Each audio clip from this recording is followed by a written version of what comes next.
السلام علیکم ورحمۃ اللہ۔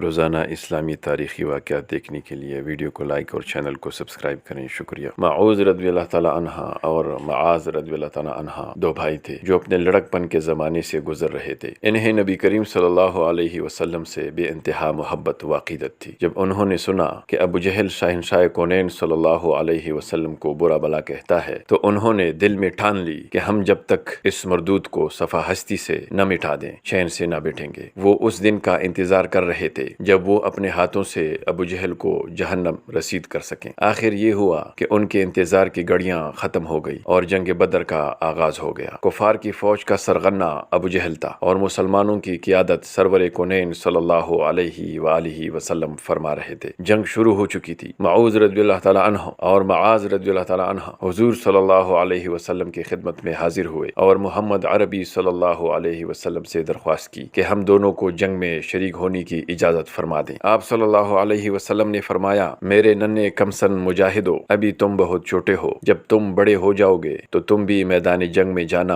اور اسلام کا پرچم بلند کرنا۔ لیکن وہ بچے بار بار حضور صلی اللہ علیہ وسلم سے اجازت طلب کرتے رہے۔ بالآخر آپ صلی اللہ علیہ وسلم نے فرمایا، اچھا تم جنگ میں کیوں جانا چاہتے ہو؟ تو انہوں نے کہا، ہمارے ماں باپ آپ صلی اللہ علیہ وسلم پر قربان یا رسول اللہ صلی اللہ علیہ وسلم، سنا ہے کہ ابو جہل آپ صلی اللہ علیہ وسلم کو گالیاں دیتا ہے، ہم آج اس کا سر اس کے تن سے جدا کر دیں گے۔ آخرکار حضور صلی اللہ علیہ وسلم نے انہیں جنگ میں جانے کی اجازت دے دی۔ وہ دونوں بھائی کفار کی صفیں چیرتے پھاڑتے ابو جہل تک جا پہنچے، لیکن ابو جہل کے ارد گرد بہت سے کفار اس کی حفاظت کے لیے لڑ رہے تھے، مگر ان مجاہدوں کا جذبہ صادق تھا۔ ایک مرتبہ انہوں نے ابو جہل کو گھیر لیا، لیکن ابو جہل کا بیٹا اکرمہ معاذ رضی اللہ تعالیٰ عنہ پر جھپٹا اور معاذ رضی اللہ تعالیٰ عنہ کا ہاتھ تلوار سے کاٹ دیا، لیکن ہاتھ مکمل طور پر تن سے جدا نہ ہوا۔ تو معاذ رضی اللہ تعالیٰ عنہ نے اپنا ہاتھ پاؤں کے نیچے رکھ کر اپنی تلوار سے تن سے جدا کر دیا، کیونکہ وہ ہاتھ لڑنے میں بہت بڑی رکاوٹ بن رہا تھا۔ کمسن مجاہد لڑتے رہے